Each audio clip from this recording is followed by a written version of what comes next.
Hello दोस्तों, आप सभी लोग को यूट्यूब में हमारा स्वागत है।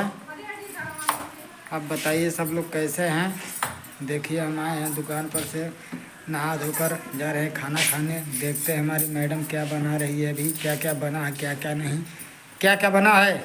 हेलो जानवी, क्या क्या बना है। चावल दाल हो गया है, रोटी बना रहे हैं। देखिए अभी रोटी बना रही है। देखिए अभी रोटी बन रहा है। साग उधर बन रहा है। देखिए साग बन रहा है।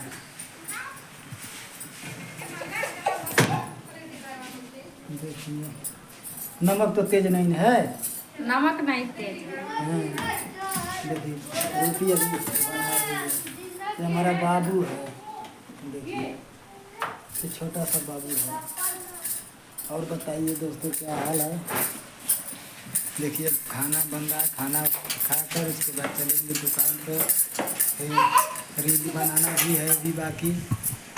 और बताइए ठीक है ना, अच्छा बन रहा है। हाली हाली बेल रही है।